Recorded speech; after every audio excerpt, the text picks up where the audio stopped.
three-time king starting off on top. It's win 17 for Connor Barry. First-time winner in the iRacing Short Course National Series, Take a Bow, Drake Mittag. And while Luke Canuck's yet to taste success in 2025, it's going to be a taste that's oh so sweet.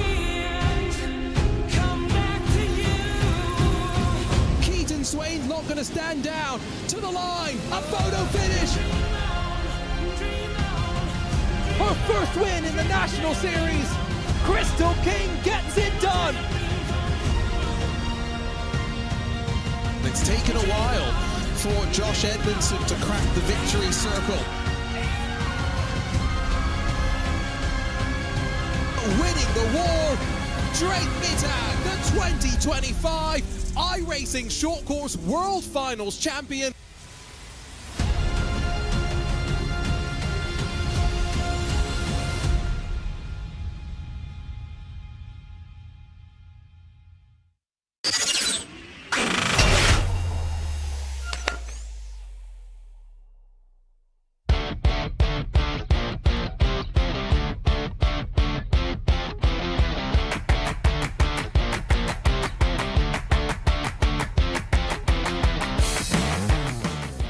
Ready to go for the first of two nights in the Combat Clean iRacing Short Course World Cup.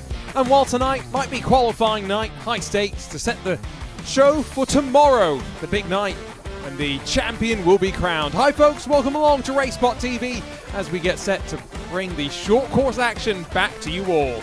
Our Junior Kanky Party joined alongside by the voice of off-road Dave Arnold. And Dave, qualifying night means we get to focus on these drivers one by one and see where they make their mistakes and where some of them will set their fast times. Oh man, I'm looking forward to this. I love this format. You know, the two nights we're going, it's all about qualifying and the little dash going on. This is going to be so cool, especially when you get to do this in Crandon, man. I'm looking forward to it. Here's a quick look at the format, starting, of course, tonight with just one truck on track at a time. We'll start with the Pro 2s and roll them out one by one. The qualifying draw randomly assigned yesterday. There is some racing to focus on. Top 8 drivers advance into the dash race. Just 3 laps here at the Big House, and we'll set the top qualifier for tomorrow's main event. At least one of them, because there's plenty of racing to come, Dave. One thing this format graphic does not really talk about is the schedule. We'll dive in tomorrow, which has got plenty of racing, and drivers have the choice, Pro 2 or Pro 4. And that's always something that we're looking forward to seeing how it plays out. Oh man, I can't wait for this. It's going to be good. I mean, this track really, really shows what the different trucks could do. The layout of the track, the twists, the turns, the flyaways, the gravel pit, Calamity Corner. I mean, it just offers so much. In the Pro 2 and the Pro 4s, they bring it both just a little bit different. Lots of power, but like you say, yes, slightly different. And track evolution will be maybe something for us to talk about. I saw Cody Winicki already sending a message slightly earlier that can they send their trucks out of pit lane into the staging area as late as possible because they were worried about motors. So, racing drivers, Dave, give them an inch. What will they take? A mile. So true, so true. Yeah, I always say, don't give a racing car driver a choice, because he'll give you 30 different options. We've got a couple of drivers in this Pro 2 part of the night where I think we're going to be paying particular attention to, and this is one where my eye has already been drawn. There's a look at Josh Edmondson. We know just how much he loves the Pro 2s. He's one that's already elected to head out, and we'll be seeing him 4th out in the session, Dave. Oh man, look at that VR setup on there. Looks like a robo driver. Josh Edmondson, one of the Pro 2 drivers. Another one of the Pro 2 drivers in the first half of the night is going to be Nicholas Dashley. He's got a big smile on his face. He'll be out 7th on the board. Looking good. Look at the nice memorabilia behind him there. I think he likes all forms of racing. I love it. We don't discriminate here on RaceBot TV, that is for sure. One other driver that I'm very much, I think, looking forward to seeing at some point is Drake Mittag. Unfortunately, he's not turned his camera on just yet. You know who has? Sean Winkler, also in that VR setup and ready to go. Oh man, I gotta tell you that it's just so awesome. And Sean really came into his own this last season. I really can't wait to see what he's going to do this year, and I think I'm excited to see him. I think he's going to be going to toe-to-toe with Drake Matag a little bit, and possibly Connor. That was a unintended pun, I think, Dave, because look at the top right of that camera where he's got the foot cam ready for us tonight, so that's going to be definitely something for our attention when he rolls out. Ooh. I don't know if I can trust myself to count on the lack of sleep that I am running on right now. What I do know is first driver on the board is going to be Zach Drapkin in the red line all 56, and he'll set the tempo. He'll also have a clean track day, which I'm not quite sure if that's an advantage or not. Yeah, it's always rough when you're the first one out there. All eyes are on you. You're the one that's got to go set that first lap, set the pace out there to get that qualifying. I mean, it's got to be weighing heavy on him is what I feel. A great look at the drivers stacked up in the pit lane as we get ready to go. And Crandon, the big house, an opportunity to make plenty of mistakes around your lap. And relatively high stakes, I think, for these drivers. How important, Dave, in your mind, is it to get into that top 8 and to be part of the dash race at the end of this qualifying run? I mean, when it comes to Crandon, you really got to be up there. You got to be competitive. And, if you're in the back of the pack, that's a tough one because this track, it's a racy track, as I like to say. But, not often do we see 3 and 4 wide. And it doesn't leave for a lot of opportunities for other drivers behind you, especially when the top 8 guys are going to be battling up front. I mean, their elbows are going to get super wide. That track's going to get real narrow with that many fast trucks out there. Well, look at the line that he takes to set up the lap.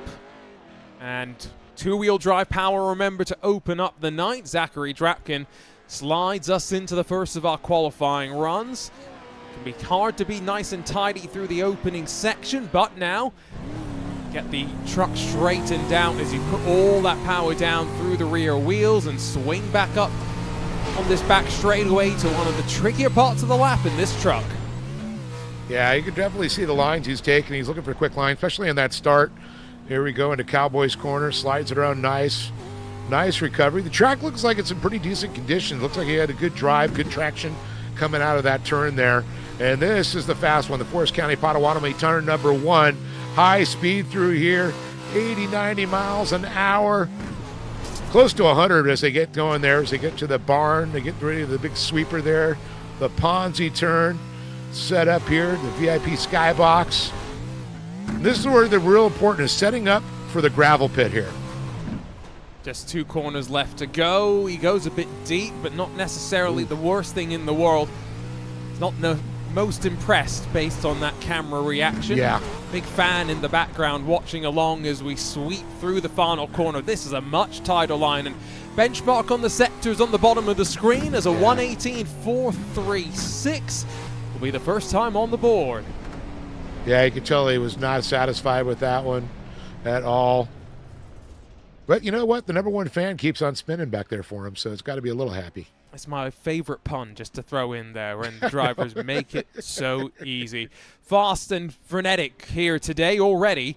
Hudson Knight has been sent out for his qualifying run. Runs down back straightaway. Can hear the rear tire struggling to put the power down. He's going to almost slide up into the wall and will spin around at the tree. The donut shop is open. Well, that's definitely not going to challenge Zachary Drapkin, but crucially now, he's be trying to get as best a lap time as possible, Dave. Just thinking about the races coming in tomorrow. Yeah, I mean, it's a beautiful setup through the Potawatomi turn number 1 there.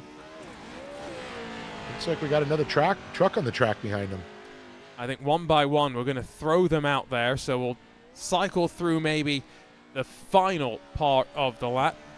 1:18.436 to beat. Remember, Zach Drapkin already thrown that down. I can tell you the rest of the queue is Thad Countryman, Josh Edmondson. The next couple of drivers on the board. What will it be out of Hudson Knight, though? Remember, lost a couple of seconds down at turn 5 as he breaks the timing line. I mean, the rest of the run was pretty good. It's just Cowboys corner kind of bit him, I think. Won't be the last, I think, to say. The least here comes Thad Countryman. We'll get a look at his full lap as he starts it here.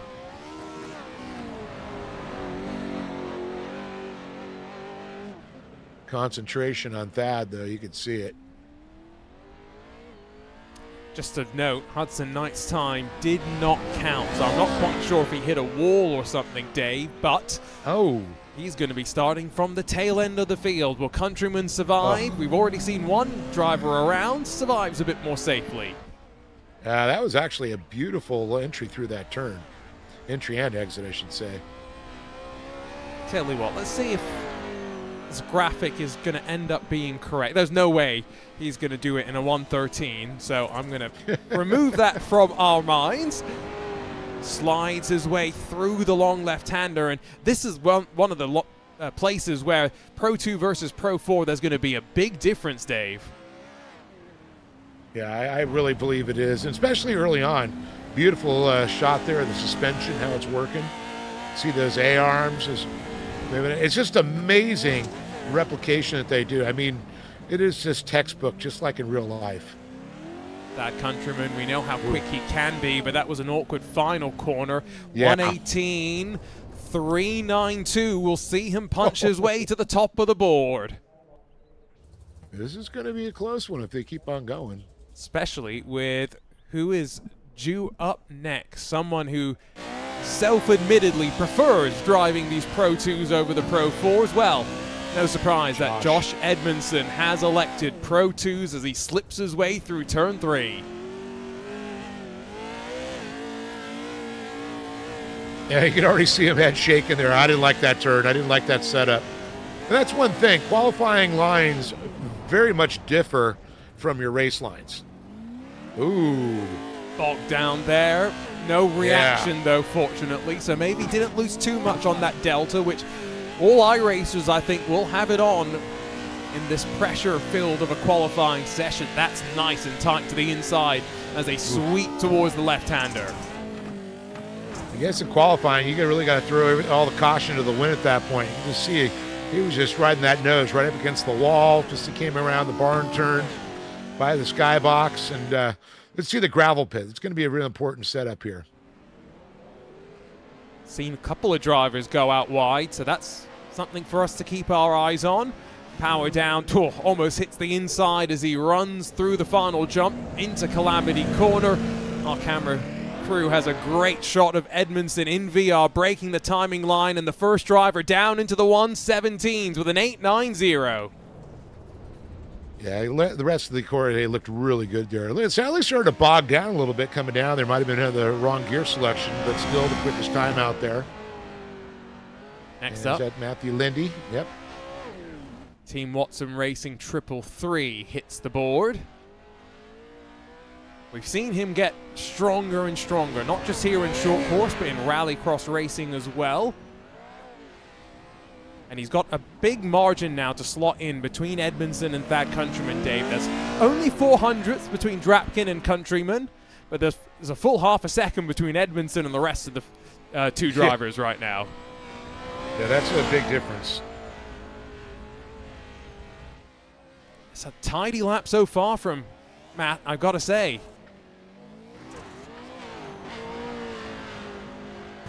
Let's jump on board.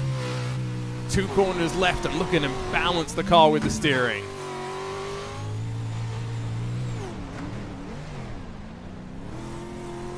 You know, I know Matthew drives, did a little sprint car racing in real life. You know, he's from California. So he's definitely got the skills out there. It translates very nicely from real life to sim, and of course accelerates. So like you said, in rallycross, does very well. And I think he's really, each year he gets a little bit, or season, he gets a little bit better in these trucks here. Let's see what his time is going to be. 18.5. I mean, so far, you know, it's pretty close. 1/10 of a second, 1/10 of a second, 1/10 of a second. And of course, the big jump for about half a second in front with Josh Edmondson. Next up, Nicholas Dachelet.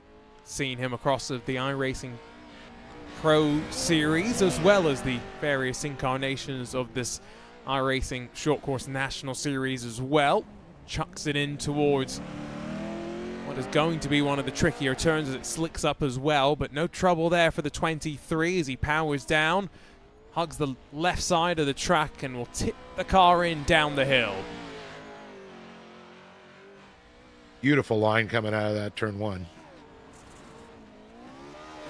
That first sector and second sector would indicate that he's trending towards Matthew Lindy right now, but let's see if he can pick up a bit of speed in these final 2 corners. Yeah, it's going to be the biggest here, these final corners coming around here through the gravel pit. It's going to go off the Polaris Razor Leap there. And it's going to get nice and tight to that wall coming around there. Nice slide. See, he really kept that momentum up. It's a good last sector. And a 118.1 punches his way into that gap between Edmondson and the rest of the pack. Remember, we're going to take 8 drivers and throw them into the dash race. 3 laps. That's coming up at the end of our 20-plus Pro 2 driver qualifying session. Next up is Matt Wilson, who heads his way through this first sector. Once again, get those sector times at the bottom, 24.6. That's a very quick sector 1. So Hudson Wilson, is it? I thought it was... Look at the graphic here. That's what you said, Matt. That's why I was confused. Yes, no, on the graphic it says Hudson, but on my timing screen, which pulls the name from in iRacing, it says Matt. So I'm just guessing, maybe on someone else's account. Does he identify as Matt? Oh, very well could be. I gotta say though, another driver trending in towards that spot between Edmondson and Countryman. It's getting competitive, Dave, as we start to work our way through the drivers.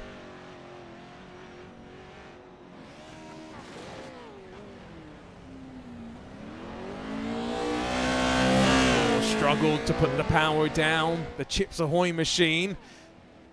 121.1, struggling in the final sector a bit more. Yeah, it sounded like the truck was struggling. It just wouldn't have the right gear selection or something. It sounded like possibly. Chips Ahoy, I love it. Well, from dunking stuff into milk, we go straight over to the boozy jerky machine. Not complaining about the food puns that we'll get to throw around, but Christian Noble hits the track next. Let's see what he's going to do here in this first sector here. Oh, well. There we go. Oh, 3-7. Ooh. That didn't look easy.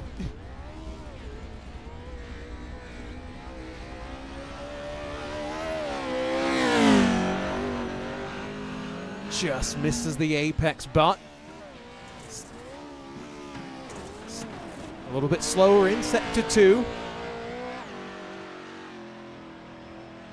That's one thing. A lot of these drivers, they'll be looking at these other times, and then they start to push it, and then they start losing their brain a little bit on the throttle control. You got to just not worry about anybody else's time. Go out and drive your qualifying run. Worry about your qualifying run. Everything else will sort itself out. That's something that I think a lot of people struggle with sometimes, just getting the result that you can on the night. Doesn't mean you'll always be at the top. For Christian Noble, a 119.9 slots him into 6th. I don't know if that's going to be good enough for the top 8, but it's a decent time, all things considered. Now, a couple more of the heavy hitters in the queue. Cody Winicki, Drake Mittag, Sean Winkler, the next 3, and here comes Winicki through the opening sector. And I'm saying Winicki's got a new livery on his car there too. Part of the Channel 199 Sim Racing team alongside Evan McFarlane, one of the recruits in 2026. First sector 23.2, that's quick. Yeah, it was a little bit of a rebuilding here for the 199 team, it looks like. They added some new drivers and really helped out, I think. Of course, a couple of the Channel 199 drivers, well, Cody Winicki very sideways, and surely that's going to cost him some time. I don't know. It set him up nicely into that next turn. The level of trust these drivers have just to chuck it in A little bit deep again, maybe in towards the gravel pit, but picks up the speed nicely. Only one driver into the 117 so far, and maybe no surprise it was Josh Edmondson, but now can his teammate join him as he crosses the line? Yes, he can! Yep. A 17.969. Yeah, I'm telling you, that setting up to that bar turn, that really helped his last time there. I mean, that was, like you said, a lot of trust. Trust in your ability, trust in your driving. I was talking about the change in team. Well, Connor Barry made the switch over to Grid 1 alongside of Drake Mittag, and now Drake hits the track focused at the bottom right, and you can see all the trophies he's accrued through his time in the iRacing Short Course Series. I'll tell you, Drake had filled in for Connor Barry and put that thing on the box on top for him a couple times. You know, Connor was nursing that injury, unfortunately for him, but Connor's kept up with it. But Drake really set the tone for him in real life. It's really cool to see how that young man has jumped in a pro light and did so well, and now I'm expecting big things for him here in iRacing too. Quick in Sector 1, quick in Sector 2. This is challenging Edmondson, no question in my mind. Barry said to me that Mittag filled in for 4 rounds, and Connor's back to 90%. Not quite there, and yeah, we'll talk more about that injury when he rolls out later in this session. Very nice run from Mittag. Will this final sector be enough? 67 thousandths between Edmondson and Winicki. It's only an 18.08, but good enough for third. Yep. It sounded like he lugged it down a little bit in Calamity Corner, just a little bit. That could have been enough for a couple tenths of a second, too. Tried for the full lap on board with Sean Winkler as he gets the lap underway, and look at the rolling hills of the first couple of corners and then chuck it in to this long back straightaway. Some undulation before you get onto the brakes once again.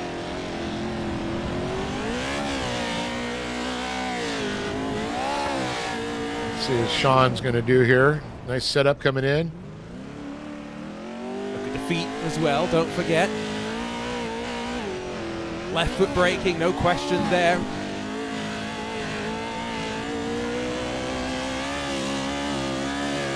Oh, he's pinned to the floor.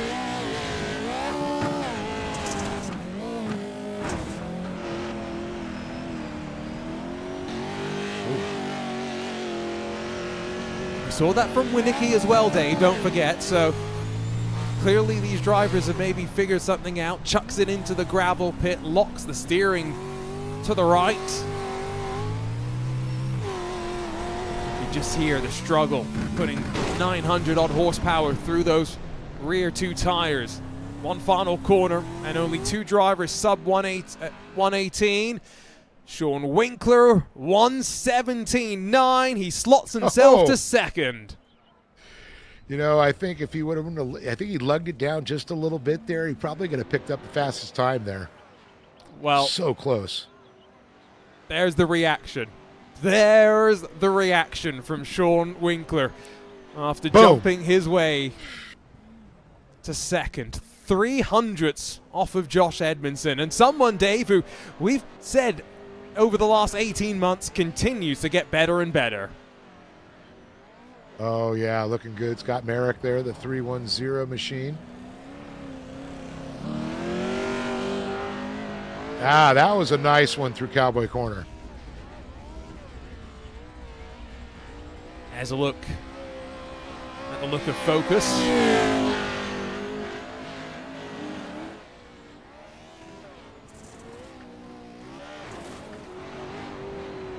Yeah, I've always wondered, you know, because a lot of the guys, you know, some of the top guys, some use the VR, some don't.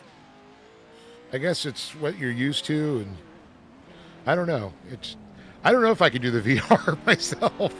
I don't know if I could do VR and a motion rig, which is... Yeah. Oh, jeez. That's a lot. That's just a lot. Now, these are decent sector times from Scott, but he's not very happy with the final quarter, and I can see why. Unfortunately, wry smile on the face. An 18.8. Oh, that lap could have challenged for the top 8, at least provisionally, if not for that one slip up. And Austin Schreiber's turn. Moving our way through these drivers quite quickly. I count just under 10, I believe, drivers left in the Pro 2 part of our qualifying night. And officially now, enough times on the board that we can draw a bright green line on the drivers that provisionally are into the dash race. Austin Schreiber, very tidy through, I guess what's turn 6. I always forget what the quarter numbers are here.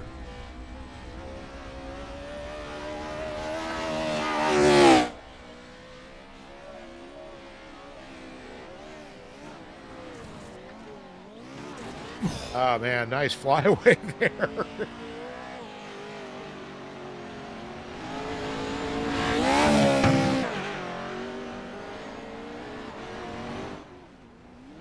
Are we seeing the track slick up a little bit more? I'm not quite sure if that's just my eyes, but sector times from Austin Schreiber, 23.5, 24.2 if you slide up and round them up. A little bit wide through the final corner.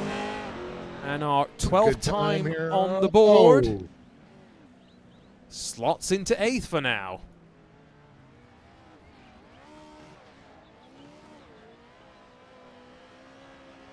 Chase Spaulding up next in the 138. Warren Watkins, Connor Barry, Tyson Miller, the next 3 on deck. Nice and tidy there through the opening sector for Spaulding. Nice setup there. See the setup here into Cowboys corner. Whoa! Oh, hello, Mr. Wall. Runs off, not just into the wall, but the track sort of flattens out and has a bit of tarmac. Not quite a grip strip there.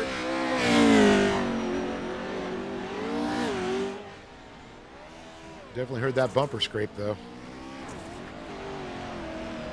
Nothing a bit of extra fiberglass wouldn't fix. We've got plenty of that for our virtual spectators tomorrow, I have no doubt.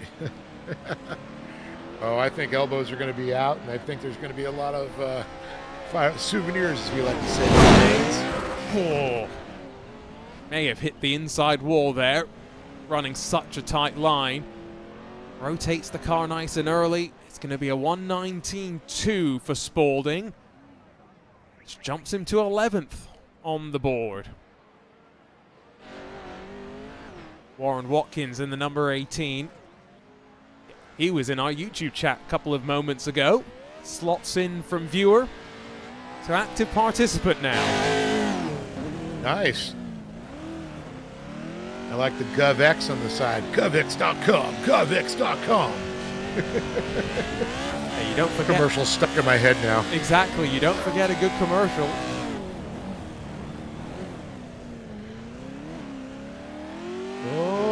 Oh. Nice recovery. I like how he worked with it. He saw the truck sliding over, so he just stayed out a little wide, which is actually not a position setting up here for the turn number 1 coming through here. Watching these cars work, the trucks work so unique, and this track is so unique in itself. Watching all the suspension move around as he slides through the gravel pit, just one corner left. 1:18.515, the time currently on the cut line to get into the dash race. 3 laps to set our top qualifier, and Warren Watkins 1:19.4 will be on the outside looking in. You can see that cutoff you talked about, the top 8 there.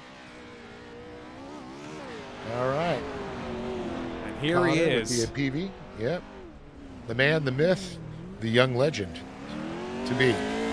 So, broke his knee earlier this year and said he's driving at 90% right now. Said, actually, that it feels worse in sim than it does in the real world, and I would believe him with all the adrenaline and the moving around that happens when you're behind the wheel of one of these real-world trucks. Yeah, that's exactly what I was going to say. I mean, you're going to not feel much in there, but when you get out of it, you're going to feel it later. Yeah, he unfortunately had a motorcycle land on him, so I mean that was not a good feeling. Not planned. That, though, was one of the best lines through the middle sector that I think we have seen. And the sector times 23.41 and 23.92. This is going to be good. Trending in the right direction. We've got some fast drivers still yet to come. Evan McFarlane, Keaton Swain, Tyson Miller all included. But Connor Barry, an iRacing short course champion, runs to the line, and it's not a 1:17, but it's good enough for fourth. And he beat his teammate out by, 0.04 of a second? Small margins here today. Next up, the Terminator, Tyson Miller, in the Factory Sim Sport number 90. And that's something we've noticed through the seasons. We had some big gaps on times, qualifying, to guys running way in the back and getting lapped, to now guys are within tenths of a second, hundredths of a second. It's just so close now. And this is in the Pro 2s, not in the Pro 4s. I would have thought it would have been even closer once we help people out a little bit more, allow them the security of all-wheel drive rather than rear-wheel drive. That sounds flat to the floor once again as you chuck the car in down the hill. A great over-the-shoulder perspective of what the driver sees behind the wheel. Awkward landing it sounded like, but another decent line. It sounded worse than it looked.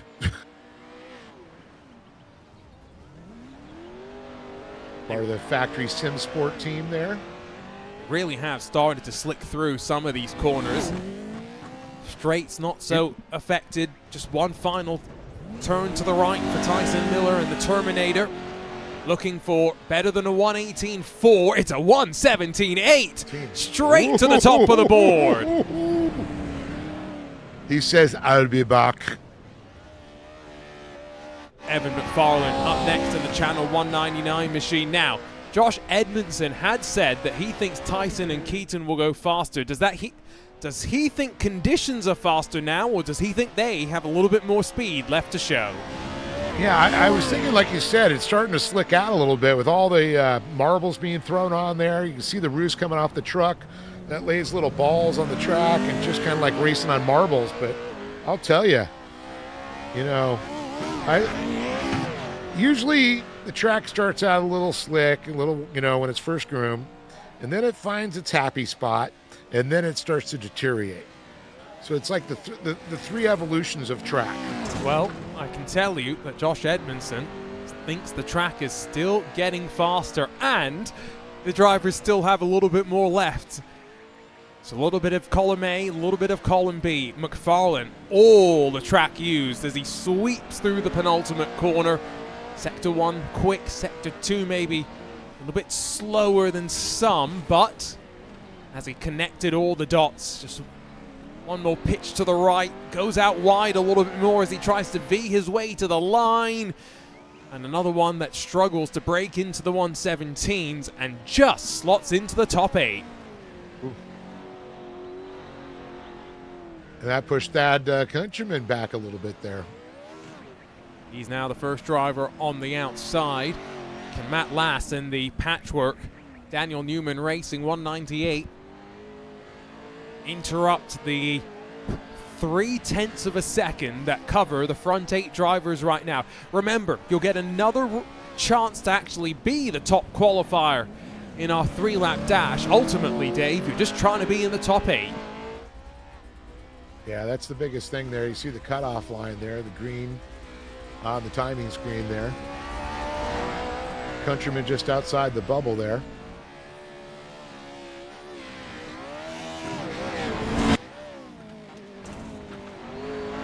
Again, I think you could hear a slightly more awkward landing than it looked. He's much wider. I mean, we thought that about Tyson Miller, and look at the time he ran.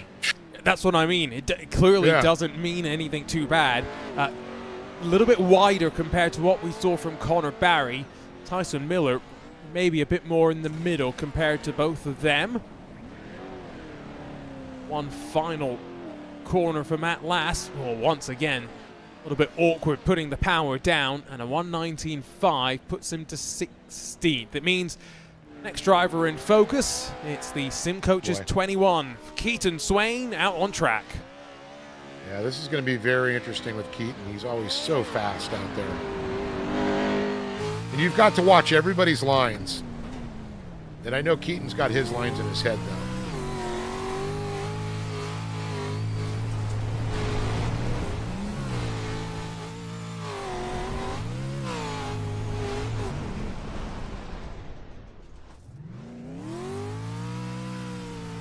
Oh, He's got a little wobble. But he's got some right foot traction control going on. That was pretty decent. Yeah. 4 drivers, sub 118 now. Very nice line through there.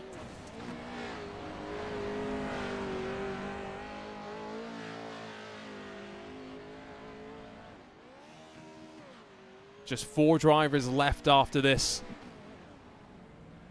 And 1 driver, remember, with no time, who will start at the tail end of the field. Keaton Swain has had a decent run, and I think could be trending to challenge Tyson Miller. 1:17.829. Is it 4 thousandths of a second that puts him up top? There it is. Damn, I should have gone in that pool with Josh Edmondson. Yeah. William Holtscher. Oh, another Holtscher. Boy, they got some fast lineage in that Holtscher name, I'll tell you. Runs his way down the back straight. Oh, he commits too early. Way too early. Very different line to anything we've seen for quite a while. And this is literally a Holtscher backyard, as I like to say. They're all from that area. Turns in a bit early once again. He's offline. He's costing himself some ground now. Loses a lot of speed as he slows up through the middle sector, unfortunately. I think it's the toughest when you're like at the tail end or the very first guy to go off. It's really it's a head game for you. You've looked at all these times that it's set. You know, the first guy out, he has no idea. Last guy out, well, he knows what he's got to do. And that can mess with you too.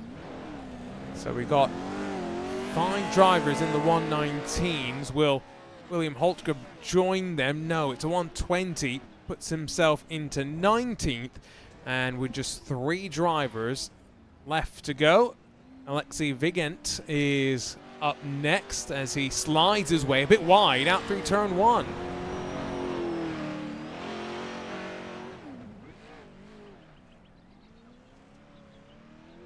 Bit wide as well then. Scrappy opening sector, Dave. Yeah, definitely. Let's see. I mean, it really comes down to Cowboys Corner. This is such a pivotal turner for your times here. Didn't scrub much speed off there. Kept that middle preferred line.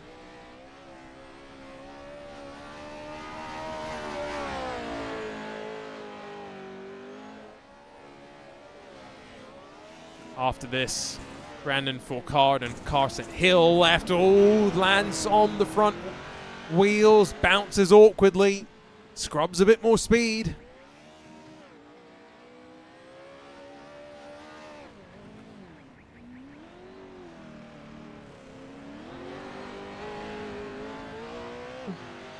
Bit of a better line. Struggling out of the gravel pit. Better line exiting the corner at least. Got some decent speed. Yeah. And then misses the apex by a couple of trucks width, unfortunately, through Calamity Corner, 121.9. And it's the slowest of the Pro 2 times so far. Brandon Fourcade is up next. So he's already got a little fiberglass damage. I was going to say, immediately has already had some issues. Now, all right, where does the hood fly off? What turn? We know it doesn't necessarily slow you down.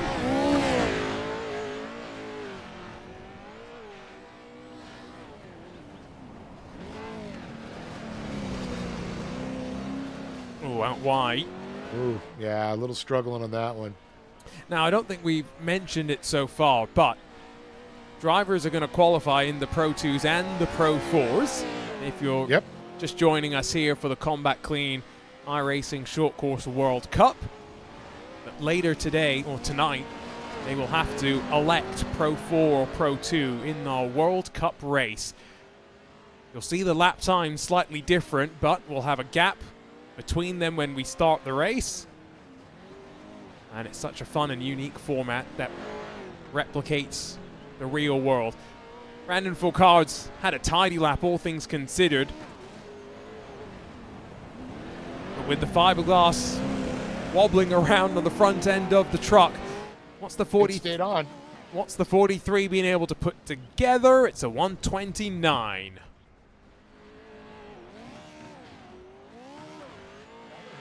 Right out of the box. Well, last, by no means least, remember we had a random qualifying draw yesterday. The order different for the Pro 4s. Carson Hill is the very last driver to hit the track, Dave. Carson running in the Champ Off-Road Series, pro side-by-side driver, Pro-Am.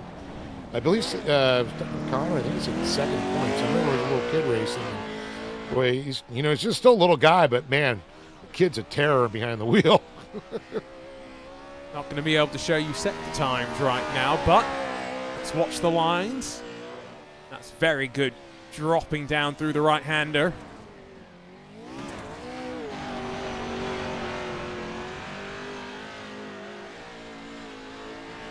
It's looking good, Dave. Very good. Bit wide, dropping through the gravel pit. That's all to straighten up the truck and put that power down a little bit more. One corner left in our Pro 2 qualifying session. Drifts wide slightly, but Carson Hill with a 118.8 is inside of the top 15, but outside of the top 8. We're ready for our dash race, Dave. Yeah, I'm just amazed how close a lot of these times are. I mean, it's just such a close field. I mean, it's just great to see how this season's already kicking off here. So 0.3 of a second cover the front 8 drivers who will now do battle in a 3-lap race to determine our top qualifier for tonight. Tyson Miller, 0.04 of a second off of Keaton Swain with a 117.827. Etch that time into your mind to compare against the Pro 4s later on, Dave, with their 4-wheel drive. They'll be markedly quicker. Let's take a quick look at the starting grid for our dash race. And I say starting grid, it's not really a starting grid. It's just 8 drivers: Keaton Swain, Tyson Miller, Josh Edmondson, Sean Winkler, Cody Winicki, Connor Barry, and then Drake Mittag and Evan McFarlane. Scratch the rest of those drivers. And Dave, those are the heavy hitters of the iRacing short course. I mean, they're the ones that have been, pretty much battling all last season, and we're going to be seeing them again here in this little dash out here. Again, this is qualifying night here, Pro 2, Pro 4. But a little in-between entertainment, I think. I'm liking this. It gives a bit of an advantage as well to, or I should say, balances the playing field from those that maybe had an advantage when the track state was a bit better. If it was quicker at the end of the session, if that is the allegation, you can never take racing drivers at their word. You've always got to have a pinch of salt. Absolutely.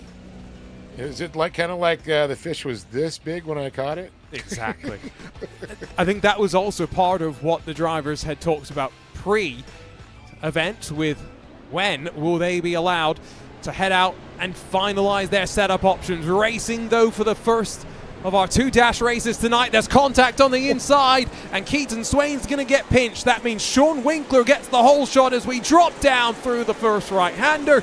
Slotting into second, Evan McFarlane. Cody Winicki's going to go for a ride and drop to the tail end of the field. Man, look at that. Swain moves right into that second position, but it's Winkler jumps right out front as he heads by the skybox, heading into the gravel pit at this point. He showed his speed out there, but of course Keaton Swain came out swinging later on qualifying, and Keaton really showing some speed. He's got some hot pursuit. Winkler's going to be feeling heat, let me tell you. Remember, we get a free half a lap effectively from our land rush. Start! Spin for Evan McFarlane. Chaos in the middle of the field, and it checks the pack up. Winkler, Swain, Edmondson checking, breaking away from Miller, Mittag and Barry checked up amongst themselves, and look at the damage on the front end of the Terminator's machine. Yeah, definitely, and of course we saw Tyson throw down some really quick laps now, just getting away. You can see Mittag is all over him. Great shot again, allowing us to see the suspension at work. No offense from Mittag in that grid one, number 4. His teammate Barry tucked in behind. Maybe a chance for them to work together on the run back down to where this race begun. And sometimes we talk about trouble on the start. I didn't think we were going to see that though, Dave, with just 8 trucks. Yeah, I mean, you got 8 fast trucks out there. I think that's the biggest point to bring up. All these drivers are relatively close. Like you said, just tenths of a second separating the top 5 drivers out there. It was incredible, all the 117s. Side by side, Mittag now left on the outside line into the final corner. Helpful that his teammate Connor Barry can play rear gunner as Cody Winicki tries to get in on the fun. Shove the nose up the inside, doesn't quite work for Mittag. We'll keep our eye at the front of the field as well, where Keaton Swain is catching Sean Winkler. But quick look, Dave, at what happened at the start of this race.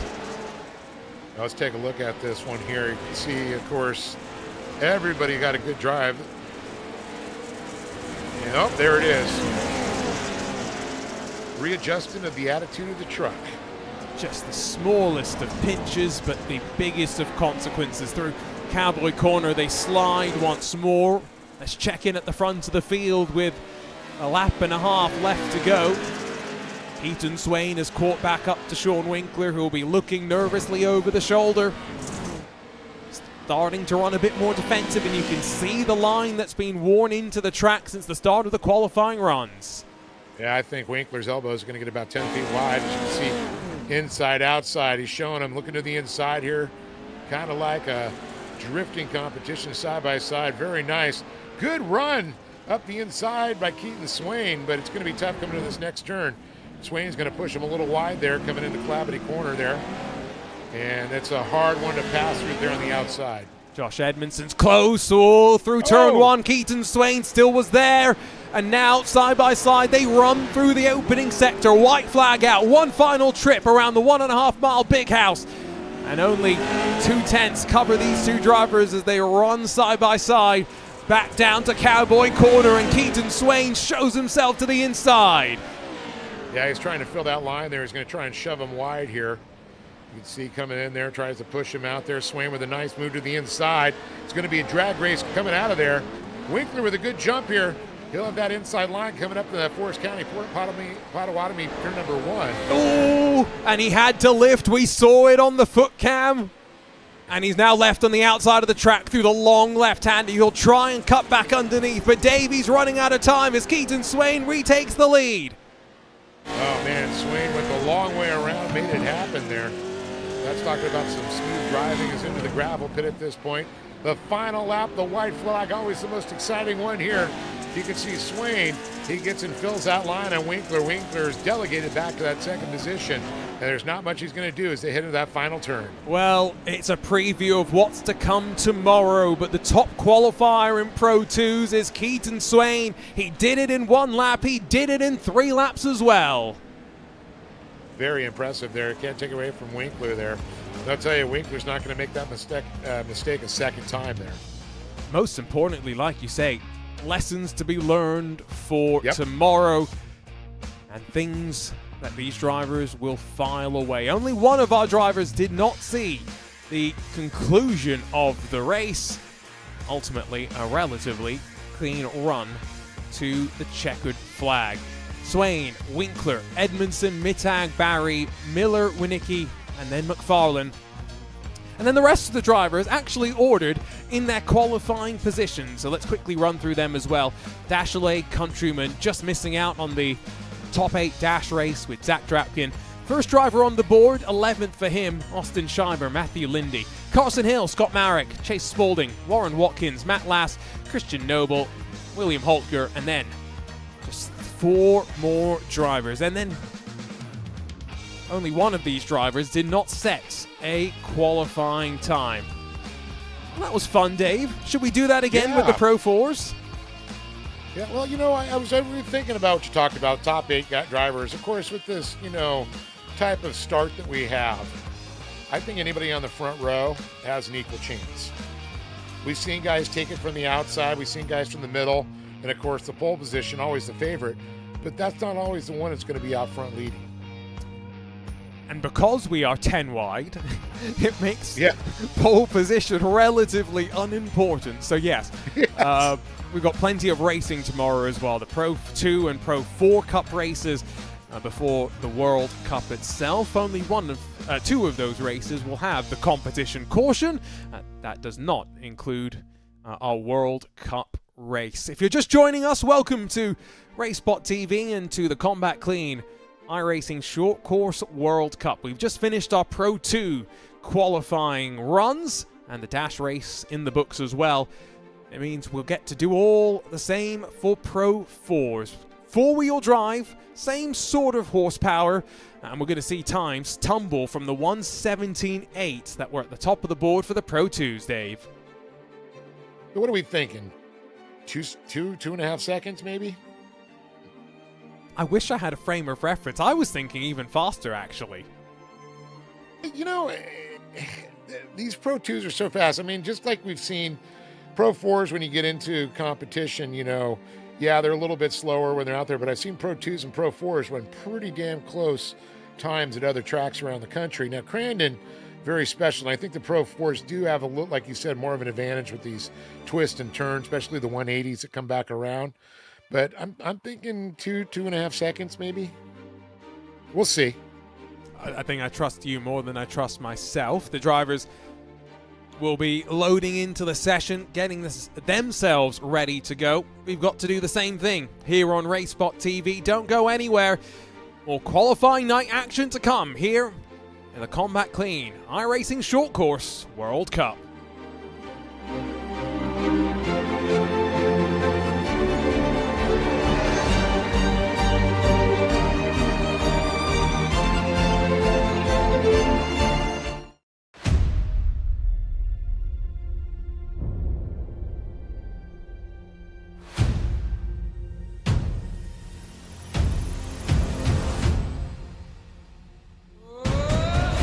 First up, it's the 3-time king starting off on top. It's win 17 for Connor Barry. First-time winner in the iRacing Short Course National Series, Take a Vow, Drake Mittag. And while Luke Canuck's yet to taste success in 2025, it's going to be a taste that's oh so sweet.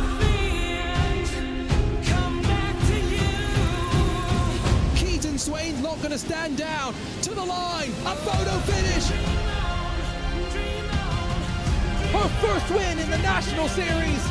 Crystal King gets it done.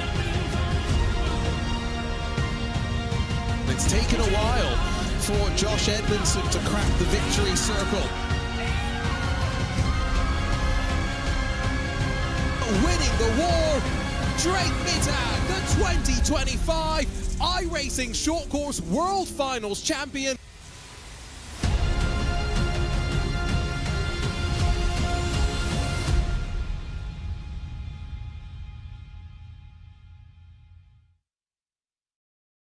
You want to know what's going on in your dirt sports world? Whether it's 4 wheels, 2 wheels, Dirt Sports World's got you covered.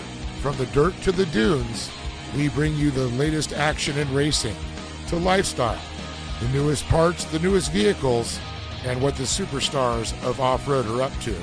Check out our social media for up-to-date information on Instagram, Facebook, Dirt Sports World, and more in depth. And check out the magazine at www.dirtsportsworld.com. And don't forget to check out our YouTube channel, Dirt Sports World, for some great videos. So make sure to follow us and come get dirty with us.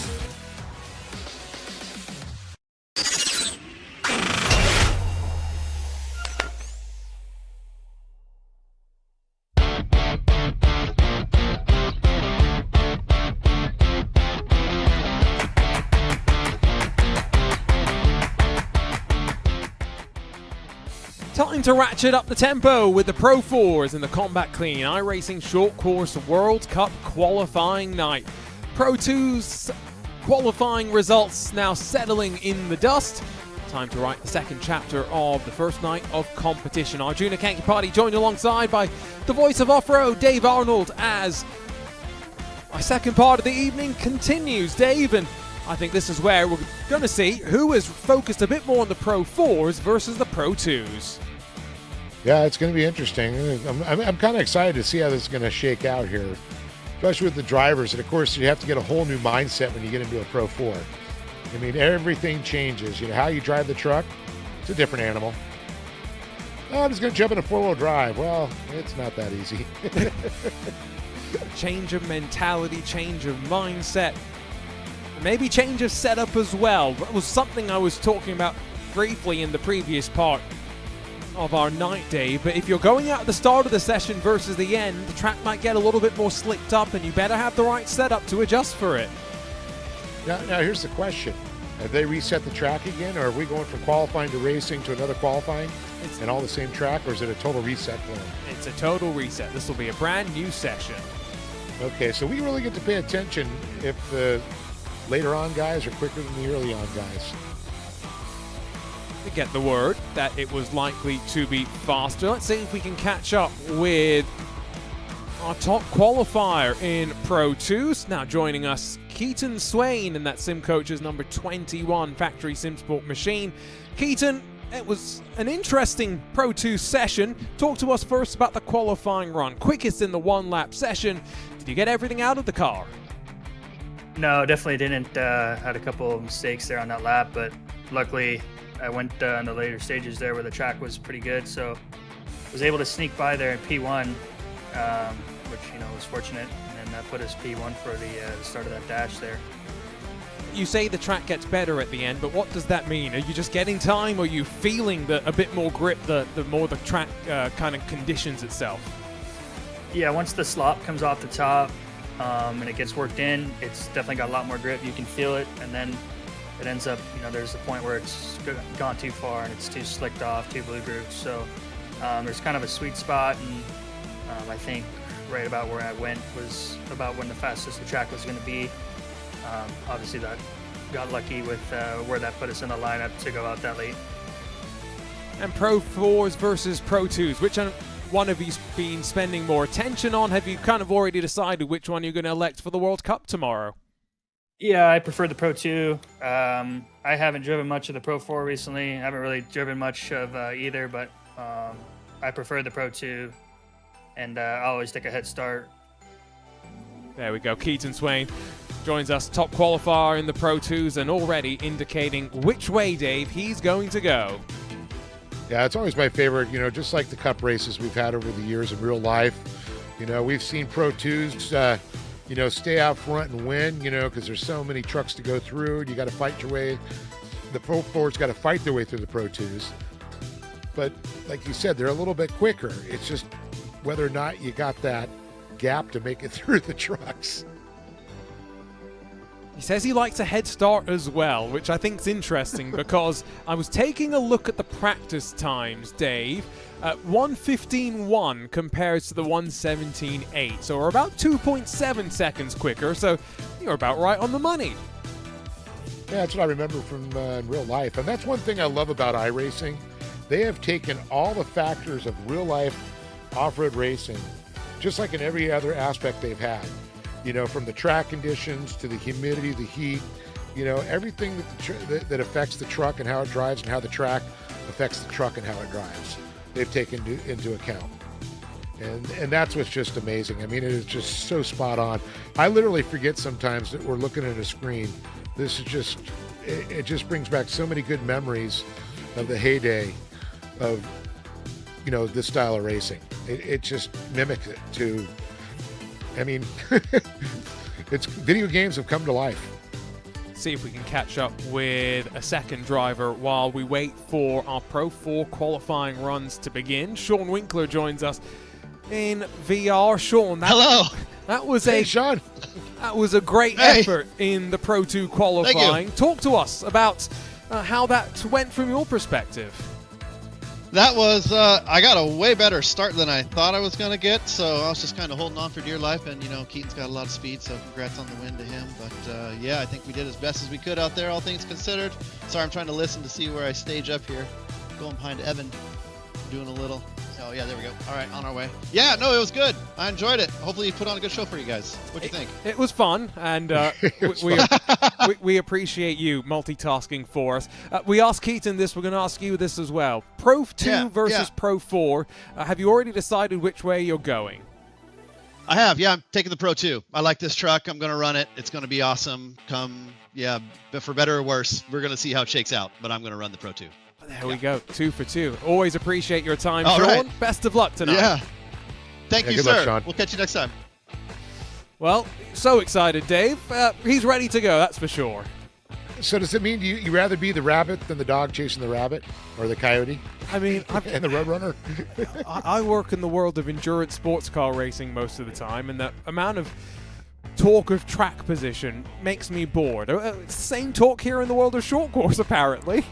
Yes, yeah, definitely. And, I mean, track position in any type of racing is so important, but, if you get back and you're caught in a pack, I mean, it's just difficult.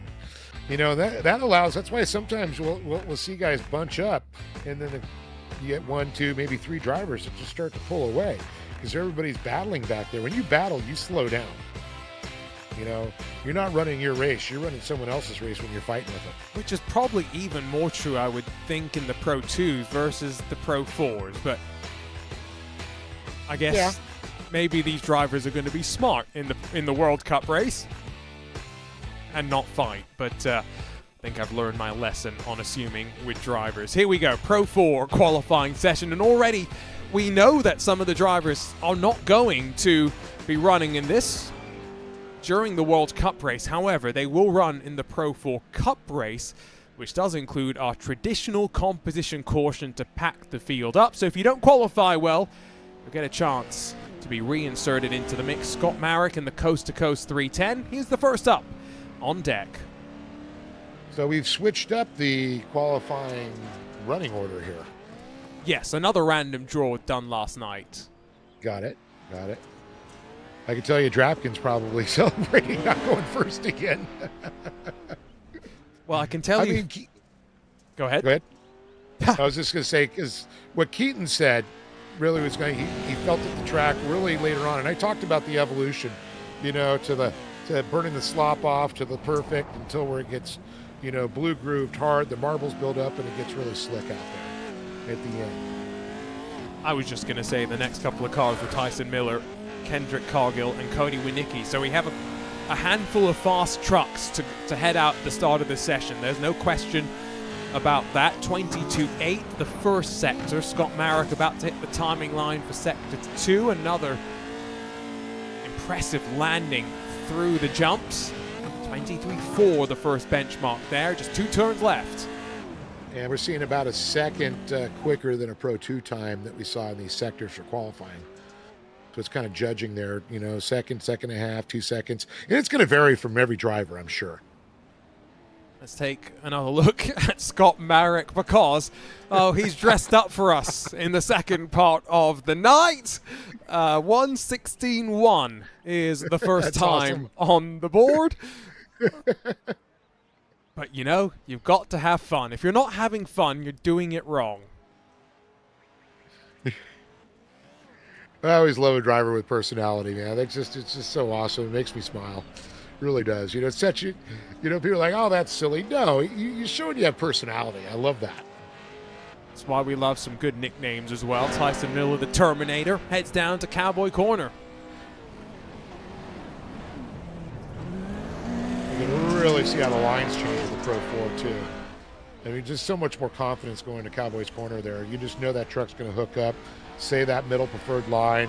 You don't got to go slide it up and then listen to the back wheels spin and go. You got front, and with Pro 2s in real life, and I know they've taken this into into consideration, that the front end disengages, so you can rotate these trucks. As soon as you get back on the gas, it re-engages. That's how these trucks are able to rotate. Drives it through the gravel pit.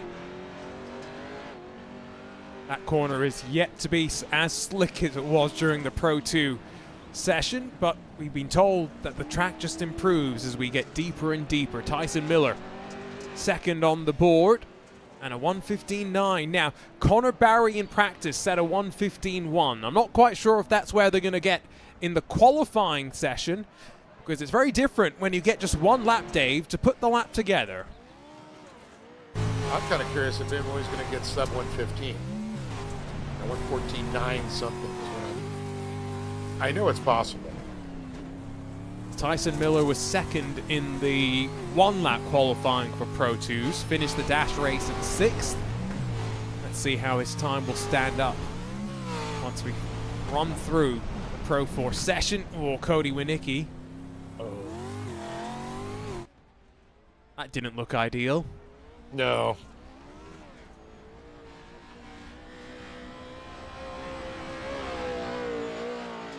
Nice run out of the... Oh, go ahead. Channel 199 Sim Racing truck looks good down the hill.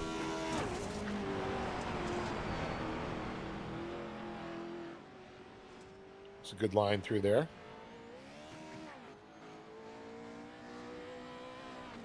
It's going to be Steve. Fifth fastest in the Pro 2s. See how they're all using that middle line through there, through the gravel pit?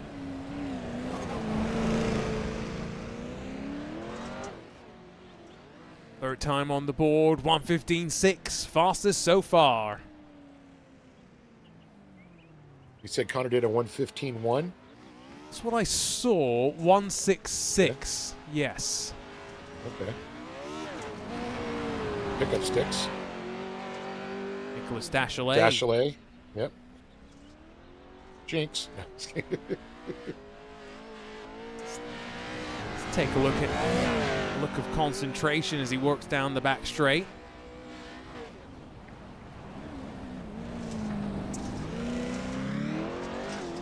That looks better in the factory SimSport 23. So far, the last 3 guys have exact same line through Cowboys Corner. Easier to hit your lines in these Pro 4s. Yeah. Less worry about the power just going to the rear and unsettling the car. Dachelet missed out on the dash race by under 0.5 of a second. No doubt that he's going to want to find a bit more time.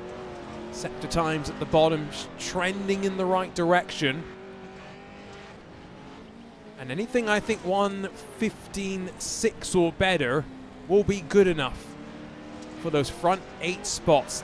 Great through the final corner for Dachelet, and a 15.5 puts him on top. There you go. He always does well in the Pro 4s. So he may be one of the drivers in the top 10 mix that is going to be thinking about going over to the Pro 4s in the World Cup race tomorrow. Yep. Especially with that time, I would. Hudson Wilson in the Combat Clean Sim Racing 402.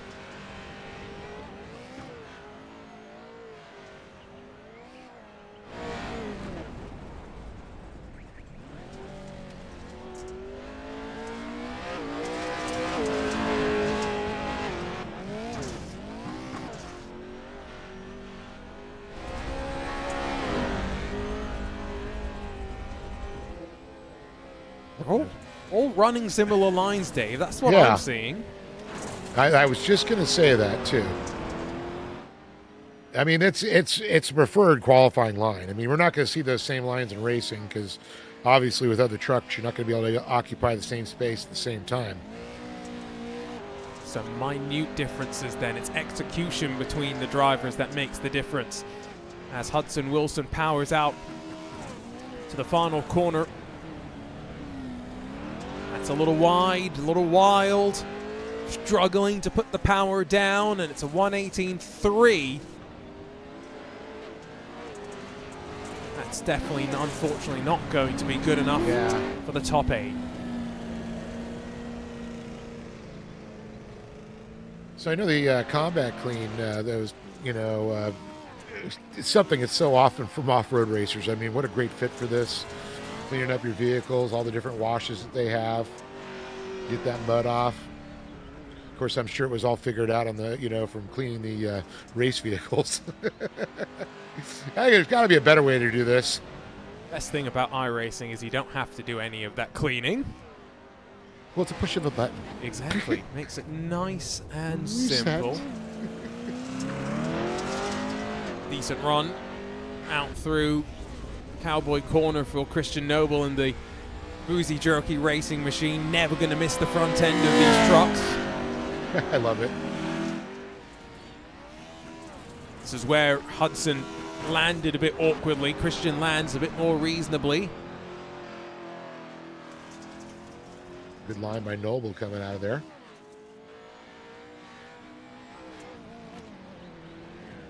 Oh, a little bit deep, but Whoa. bails himself out decently. You can see him struggling to straighten the truck up as he powers down on the short blast to the final corner. One more turn to the right. And Christian Noble slots into the 117s. He had such a fast sector 1 and 2. It's just he kind of struggled in that last sector, and I think that last turn kind of killed him too, unfortunately. Austin Schreiber's got a couple of different colors between his Pro 2 and the Pro 4, but the Racecraft Academy with flames on the 51. Like when the old hot rod flames, old school there. And I mean, he was flying through the first sector. That was about as committed as we've seen so far. Yeah. They got to throw it against the wall and see what sticks, right?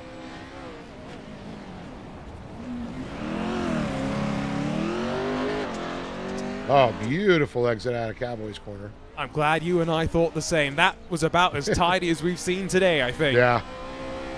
That was that textbook. I say today, we've only seen 6 drivers so far in the Pro 4s, and we've got still a decent ways to go. Whoa. Don't know if they're even more committed in these Pro 4s when they launch into this middle sector. Well, the fact in a Pro 4, you just have more confidence going into that turn because you know the truck's going to react the way you want it to. With that front end pulling you around, and you get back on that gas. And some guys, like I can see, they're not like letting off the throttle and rotating quite a bit through Cowboys Corner like you would normally see in a race conditions. So you're able to keep power and just power right through there in that preferred line. Austin Schreiber just outside of the 115s. Yeah. It's 100th of a second. But that might still be good enough for the top 8. Only time will tell. Next up, Hudson Knight. Didn't set a time, remember, in the Pro 2s. Gets a second chance in the Pro 4s. Now, Hudson's a new driver to the series here, right? First time I've seen the name, but I'll be honest, my memory struggles. I always say you got CRS. Can't remember something. Can't remember anything, more like for me sometimes. Especially troublesome when I go on a weekend with some of these endurance races and there's 350 drivers that you've got to try and remember. Hudson Knight with a decent run so far, though. I don't think that 10-second opening sector is necessarily correct. Yeah, I know. Yeah, it looks a little quick there. That's kind of like when I do Baja and it's 36 hours and 200 plus drivers to think about, and you're delirious after being up for 36 hours. I think we know why, by the way. Hudson Knight's time may not have counted. A couple of internet issues and hiccups here and there. Oh, those, yeah, 0.0050, yeah. Those are some of the quickest sector times I have ever seen in my life, but this lap will count, and it's a 1:16.0. That wasn't too shabby. Threw it off the track at the end, doesn't matter. Use that reset button. Here comes Brandon Fourcade and the Team Gold Machine.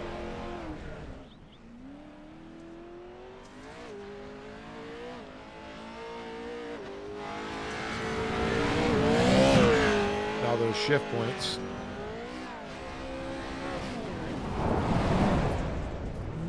Oh, that he was going to blow the turn, but it looked like he actually picked it up pretty quick. Gone away with that here on the Combat Clean iRacing Short Course World Cup qualifying night. That foot is pinned to the floor as he heads through the middle sector. It looks wild when you ride with the onboard, but that's quick. It is quick. Two corners to go through the gravel pit. Slowly slicking up now as we start to dig a cushion into the track. Yeah, you're seeing that dark matter on the track there. Slowly but surely. But remember, some drivers are telling us it gets faster as we go. 1:16.5 for Brandon Fourcade. He's just inside of the cut line for now.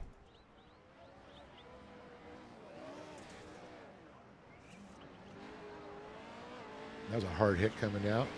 Yeah, that was already awkward to begin the qualifying attempt. Yeah. The Nexus Passion sim number 20 chucks itself in and then scrambles on the dirt down to Cowboy Corner.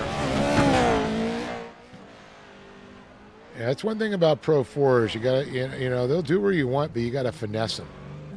You can't be jerky with them. You gotta be very smooth, like butter. Or Jim Holly used to say, smooth like mayonnaise. Remember, we'll take the top 8 into a 3-lap dash race, and from there set the true ordering at the front of the field. Everyone else, their grid position for our cup races tomorrow is determined. Now, my question is, we've already heard from a couple drivers. You know, we know they're going Pro 2s. We know Edmondson's going to go Pro 2. We just heard Keaton Swain. What driver is going to be the question now? Which drivers will go Pro 4? That is something that they have to elect tonight. 1:18.991 for the Nexus Passion number 20. And next up, the Patchwork, Daniel Newman Racing. 1:98, Matt Lass roars through Sector 1. Definitely some interesting colors on there. They actually, you don't think they would go together. They actually don't look bad. Throw a little orange in there, maybe some baby blue, and throw some red, and yeah, throw some black in just because it's cool. I've seen some interesting color combinations of race cars. I'm just glad that it's not just black and red, which is the normal, like, let's just put some racing colors together on a car. No, I'm just kidding. This is interesting. I like it. Matt Lass doing something different. Yeah, changing it up a little bit there. And looks different from different angles as well, which I quite like. Now, we are heading into the middle of this session, so from here, expect the track just to get quicker. And as Lass struggles through the gravel pit, I'm wondering of the likes of Mittag, Barry, Swain, still left to come, McFarlane as well. Are there some quick times? At last, hoping to get into the 1:16s, just shy, 1:17.1. What? Oh, it said triple aces and then 141. That was weird. The joys of the iRacing timing. Here comes Chase Spaulding in the 039.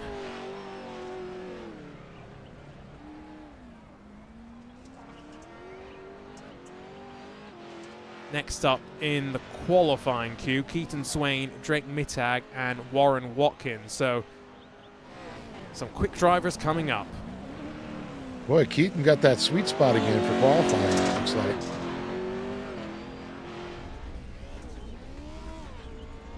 Just trying to look to where the end of the runs come. Josh Edmondson will be third from last.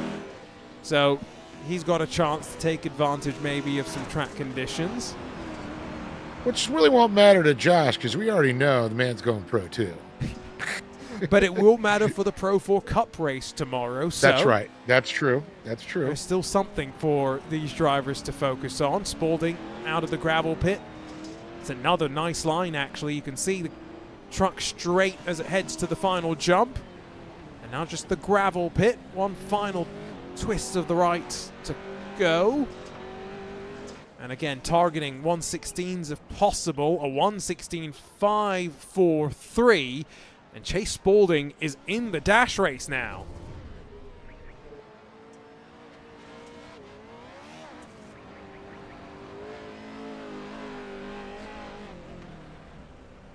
All right, speaking of Keaton Swain. You ask, you shall receive. The winner in our Pro 2 dash race after being the top qualifier when the pressure was on. Digs 900 horsepower out through all four wheels and roars down to turn 5. I mean, there's some drivers, I don't care if they're in a Pro 2 or Pro 4, they're wheelmen. And Keaton Swain's one of those. I've seen the buggies dominate, Pro Lights, and of course now Pro 2s and Pro 4s in the sim world. You know, sprint cars. This has looked. That's what I love about a lot of them.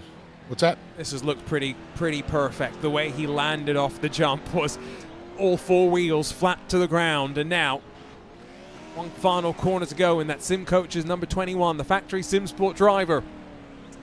Powers through that final corner. A 1:15.5 the time to beat. It's a 1:15.651. Second. 3/4 of a tenth of a second. And Nicholas Dachelet hangs on to top spot. But how long? Drake Mittag up next. The PD Simulators, Grid 1 race team there. Love it. He's got the custom off-road designs, the COD. They build some wicked trucks, let me tell you. Look at all those short course wins racked up behind him. A little bit lethargic to get the truck turned, but powers down nicely.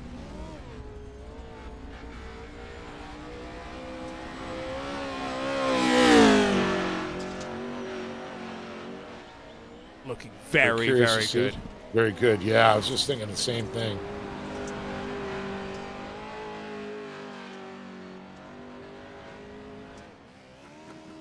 Still sitting in the middle of the track as he heads in towards the final sector.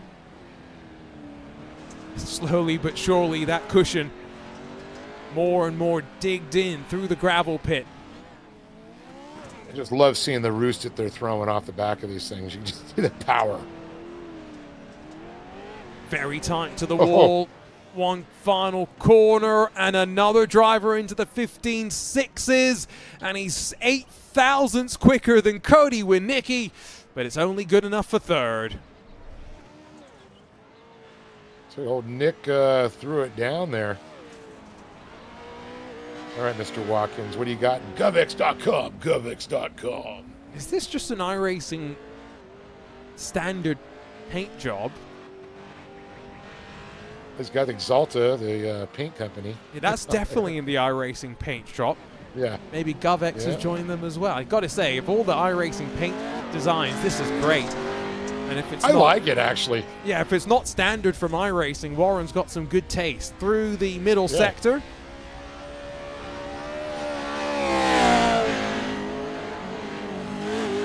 It's simple but stands out. That's what I always tell racers, you know, it's like comes to your suits, your trucks and all that. One, the announcers, if it's different, they're going to talk about you. Number two, the fans remember you. A little bit awkward as he lands, a little bit sideways as he slides through the gravel pit. It's been scrappy, the middle sector. The time reflects that. And if Scott Marek was unhappy about his lap time, a 1:16.180, he still sits on the bubble. And will he survive a little bit longer? Yes, he will. Yes. Watkins with a 16.9. The ones he will survive so far. Next up, Evan McFarlane. Don't think it's going to survive much longer. Channel 199 hits the track again. Yeah, there's still a lot of fast drivers. Still got Edmondson. Still got McFarlane here. We still got Connor Berry.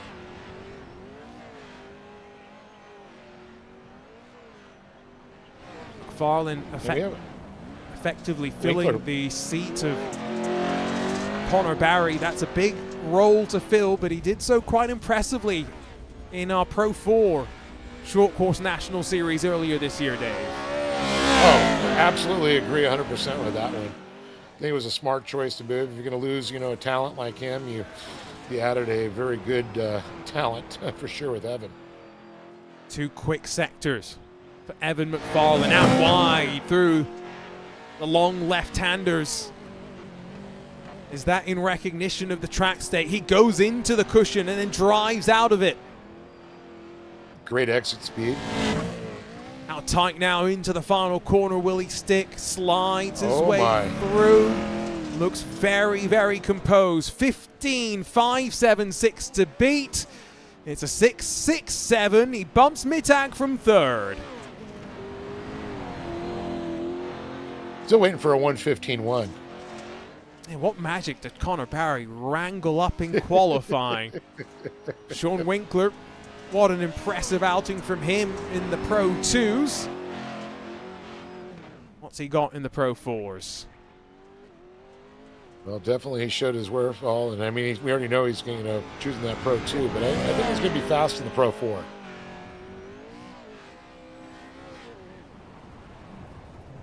Tips it in. Let's watch the footwork here as he heads into the downhill right-hander. He was flat out in the Pro 2s. And yeah, no question. Flat out now. Flat out now as well. Waiting to see a little bit of throttle play. You're going to see it on the jumps. You'll see it in the turn here. Tick, tick, tick, tick, tap, tap, tap.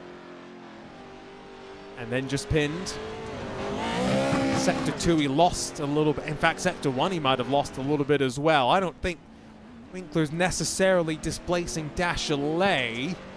No. Still getting a good time here. 105, 6 at C. He needs to be in the top 8. That's really what he wants, to be part of another dash race. And right now, that cutoff for 1:16.0, 15.8 Oh. for Winkler. It puts him to 6th, but by no means comfortable.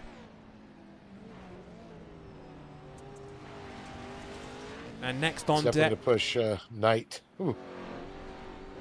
next on deck is Connor Barry in the APV number 2.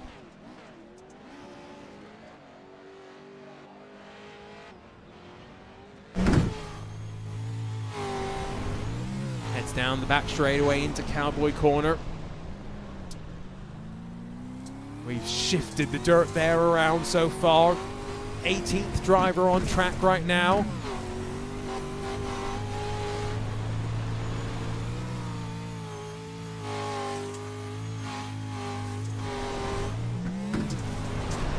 Great FPV position here.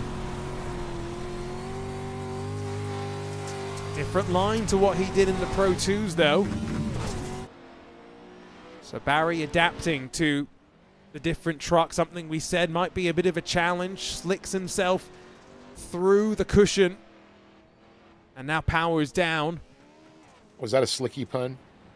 I wish I was that clever. This could challenge a 15.576, though. Don't think it's a 15.1. It's a 15.53. 400ths.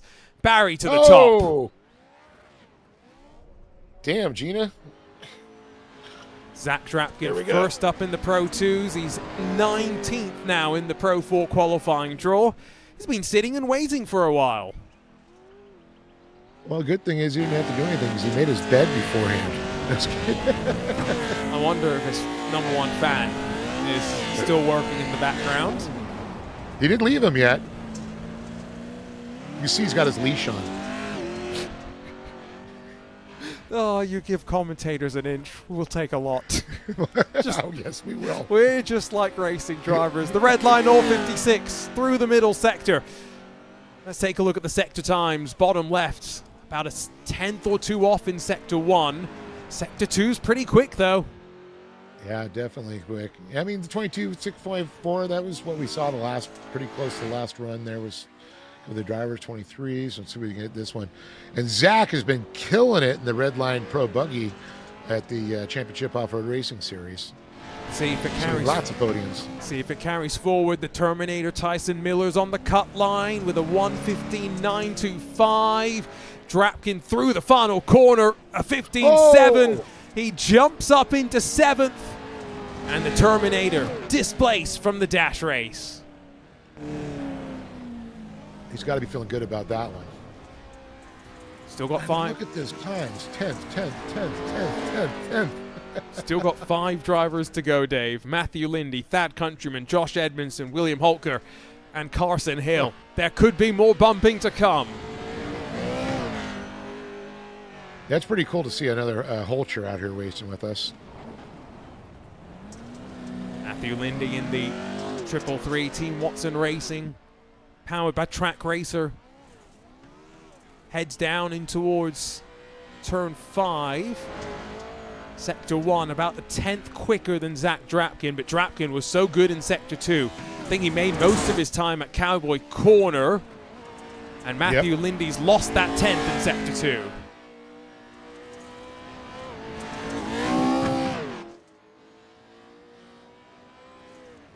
Yeah, he's about a 10th of a faster through Sector 1 than Drapkin was. About par in 2. Gravel pit. Let's see when we can get up to that. That's going to be the biggest question. Tracking even with Drapkin so far. Can Lindy find a bit of time through the final corner? 16-0. Winkler's safe for the time being. And in fact, Matthew Lindy's lap time did not count. I wonder if he struck the wall somewhere. That would have invalidated the lap time, but we'll put that aside. Thad Countryman up next. Sits in the dark, out through turn 3, steady so far.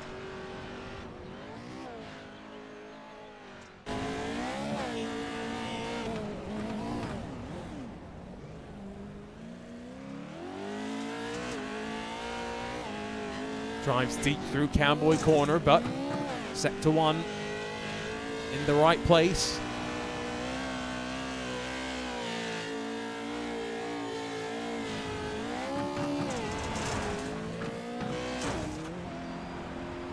It's a good Sector 2 as well, Dave. Very good. Look at the focus. That Countryman 10th in the Pro 2 qualifying. Trying to figure out what he's drinking there. It's not quite a Mountain Dew, but something green. Now has it turned him into the Hulk as he sweeps through the final corner. 1:15.644. Third for Thad Countryman. Wow. And that's going to push Mr. Winkler out. And the bumping's not done. Drapkin on the bubble. Edmondson up next. Uh-oh.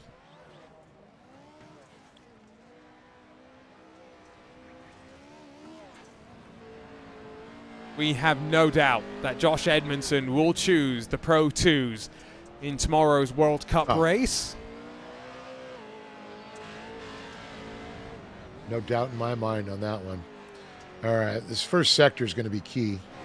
Oh, 22.5. It's a little bit slow. That was slow as well through Cowboy Corner in my mind. Yeah. The clock will tell us the truth. Time never lies.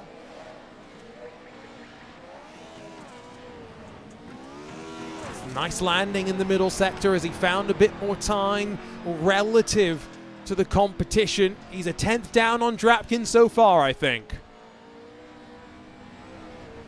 Good time so far. Let's see here. Will Drapkin hold? So a 15.737.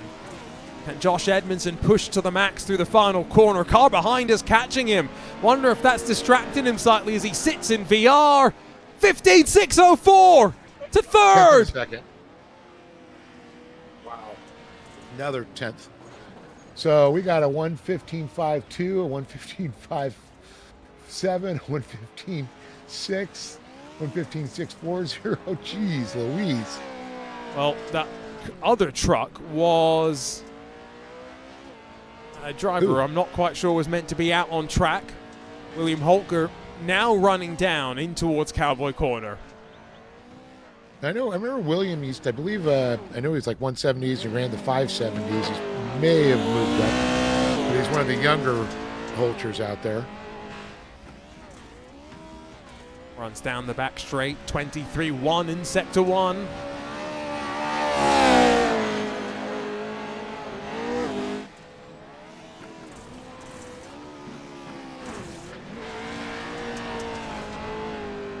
Nice hit there coming through there by the barn. Just Carson Hill to come. Gravel pit. Just Carson Hill to come after this, Dave. So, Yep. Cody Winicki might be feeling comfortable.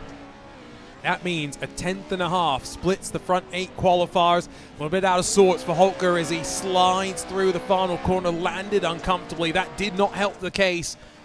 And a 17.9 sees him slot into 20th.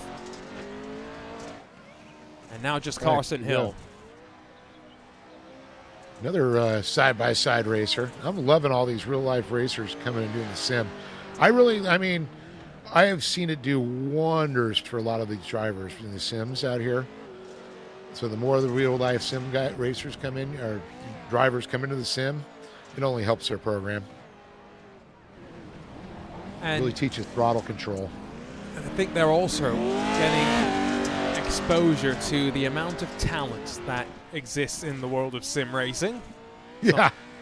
Something that many a driver I talk to about. Not easy for them to just jump into the sim racing world and compete side by side against some of the best. That was a good entry into this final part of the lap from Carson Hill. Let's look at the sector times and see where he's trending. 22.8, 23.9. He's slotting into the 17s right now. Yeah, about, I don't know if it's going to burn off and going to make the top 8, but it is a good run. This is another young man that's got a bright future in racing. 15, 16, 8, 7, 1. He jumps up to 17th in front of Warren Watkins, and now we're run through our qualifying runs here on the Pro 4 side of things. And now we'll take the top 8 and send them for the dash. 3 laps to glory. And we've already seen that there can be plenty of excitement, although the spinning that we saw in the Pro 2 race I don't think is likely to be replicated here, given the extra addition of 4-wheel drive. Quick look at the grid as they sit. Barry, Dashley, Edmondson, Countryman, Swain, McFarlane, and barely a blink of an eye splits them. Mittag and Winicki draw the line from there. Rest of the drivers will grid up tomorrow in the Pro 4 Cup race as they ran in the one-lap shootout. With our other drivers, get ready for the 8-wide land rush start. And a chance to test their race setups, Dave. How much are they really going to be pushing before tomorrow? How much of their hands do they want to show? Yeah, and the other question is, too, is this decide, okay, well, I did well in the Pro 4. I made the cut. I know I can fast. Am I going to go with Pro 4, forget about the Pro 2? Even though I did well in the Pro 2. It could be interesting. Well, Keaton Swain already said he's going Pro 2. And look where he sits. Now, I'm not sure if we're going to do separate qualifying for our actual World Cup race or if we're just going to go from these qualifying runs, but either way, these drivers, the quickest so far in the Pro 4s, just waiting. Well, I was going to say, the way we always settled it before is how you finished in the Pro 4 race was your starting position, how you finished in the Pro 2 was your starting position. Okay, there you go. Which makes this session maybe still somewhat important. Yeah. Because now you can play games with your opponents, is maybe the politically correct way of saying that you can interfere with your competition. You know, it's funny. It never really made sense to me now, but in Asia, a lot of them, they say, oh, their game is strong. They don't say their race is strong, they say their game. Mm-hmm. This is gamemanship. There is so much to this event that is beyond just the racecraft, and experience is invaluable as well. We've only had a couple of these iRacing short course World Cups, some limited history to fall back on, and great that we're seeing the real world drivers as well, Dave, jump into the mix. Yeah, I'm loving this. Final seconds tick away, and our drivers will turn their attention to 3.5 laps of racing to be the top qualifier for tomorrow's Pro 4 Cup race.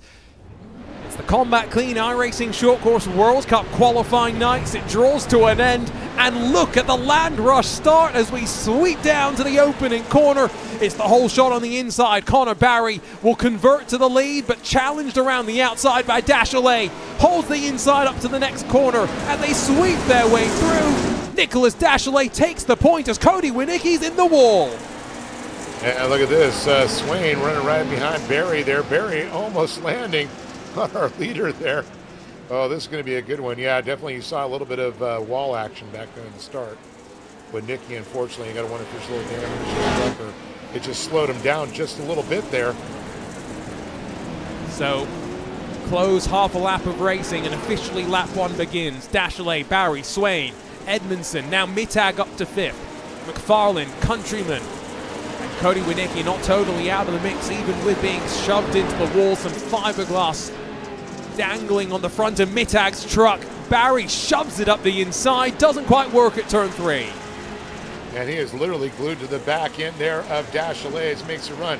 Keeps on throwing that car out there, putting him in his head. Look at me, look at me, look at me. And look at me go to the inside here.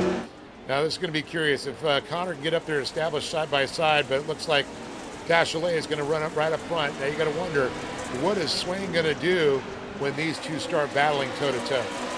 They continue to push each other.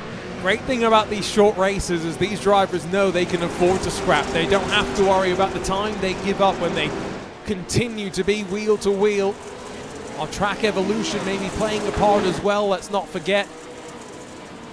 Maybe the quickest it's been all night so far as they slip through the gravel pit. 2 laps left to go at the line. Barry vulnerable, he's got to be careful. Keaton Swain is close to shoving himself up the inside, but instead tactically goes to the outside, sees the momentum check up down low, and Dashley continues to lead. Oh, you can see little bumper cars going up. They're, hey, remember me? There, you can definitely see they're pushing it there. You can see Swain's playing the game also as Barry continues to put pressure on Dashley and Swain.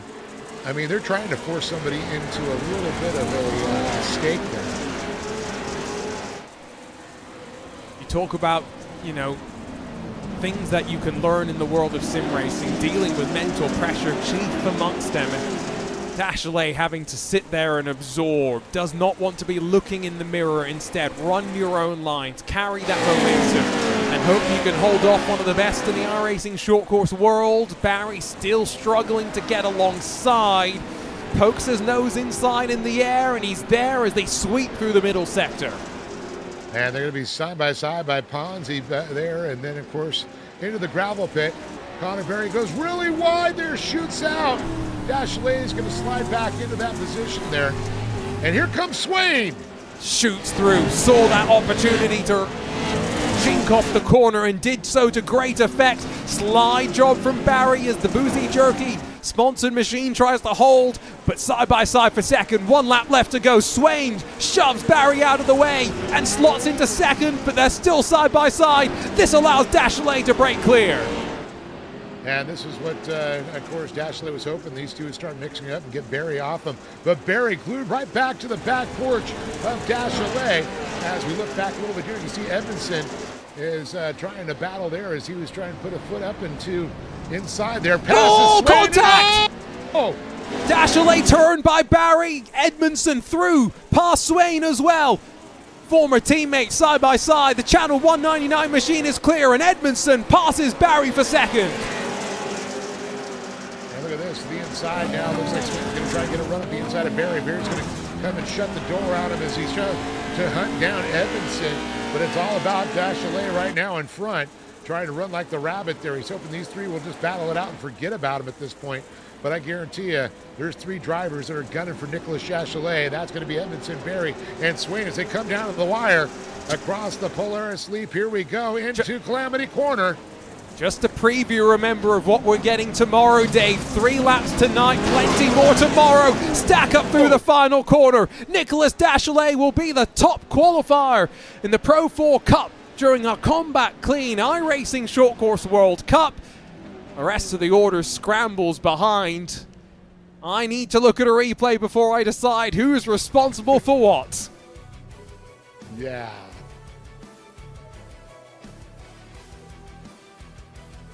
Well, Dave, night 1 done, and this was just qualifying. I know. And what a finish. Incredible stuff. Let's take you through our unofficial results. Wonder if there is anything to be reviewed in the aftermath of the Dash race. Chachelet, Barry, Edmondson, Winnicki, Countryman, Swain, McFarlane, and Mittag. So Swain, McFarlane, and Mittag amongst those that lose out big time at the end of the race. And then behind them as they qualified, William Holchker, or rather, I think Zach Drapkin should be in front of William Holchker. That order may be slightly messed up, so we'll let race control divvy it up as they should. In the meantime, let's catch up with our race winner of the Pro 4 Dash race, Nicholas Chachelet, standing by with Dave. Well, Nicholas, how does it feel to be the rabbit out there? Talk about the pressure. Boy, were you feeling it? Yeah, I knew Connor was there that whole race. He kept giving me taps on the rear fender, and then he was able to sneak by me after I made a mistake there in barn, and I was able to get back underneath him. Little block blast right there, and then I was able to hang on to it. And the incredible thing is watching up into Calamity Corner, and Edmondson makes a shot by Barry at that point and starts to get on you until then you have Connor, Barry, and Josh Edmondson on your tail.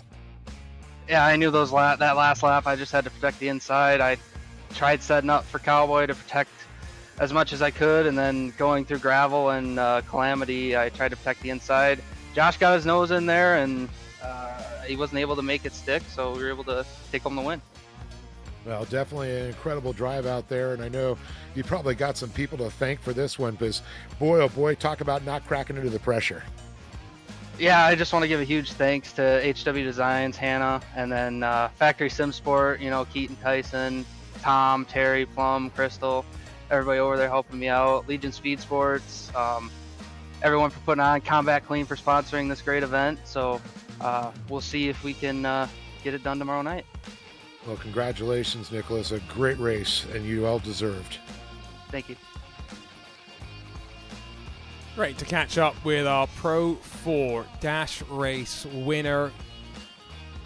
I can't believe that after quite a lengthy off-season between the end of the Pro 4 National Series World Cup and the start of this World Cup, I should say, Dave, we get to go back-to-back nights. So I hope that everyone's going to join us tomorrow, not Thursday, Wednesday at 9 p.m. Eastern, 6 p.m. Pacific for the Cup night when we'll crown our champions.